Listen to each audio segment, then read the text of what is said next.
I'll share a few thoughts on lying down poses, but there were and will be a lot of other lying down poses scattered throughout this program, so I won't need to go into this too much. As I said, there's lots of overlap. Lying down in leaves like this is a good way to subtract some weight if that's your goal.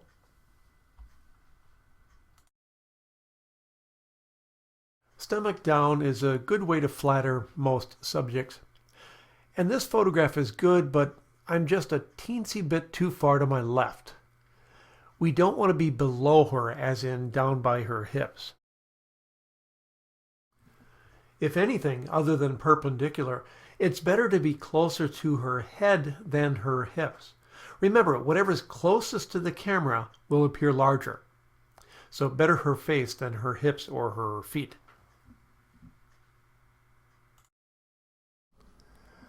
I photographed this lying down pose just a little bit too much in front of her, and that can make a person look a little bit squashed. So I moved to my right just a little bit and had her move her feet away from her body to give her a longer look. By the way, I also swapped the feet around so that we'd have the near one in front, as I talked about earlier with feet posing. In my Go Home program on lighting, I mentioned that with attractive people, you can get away with experimental lighting. Same with posing. A model will look great no matter what you do, so I take advantage of that whenever I can. This slouchy pose wouldn't work for a normal person, but because she's so slinky and attractive, it fits. But even slender people will benefit from curvy posing. When someone lies down on their side, typically they'll put their bottom knee forward, but that's not the most photogenic pose. So I instruct them to bring their top knee down to the ground.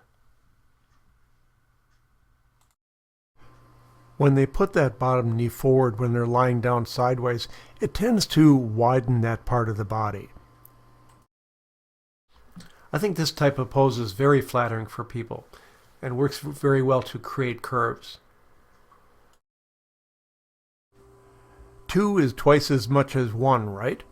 Well, that's the case with knees. When you have 2 knees together like that, it's going to look twice as wide as 1 would. You have them bring that top knee down.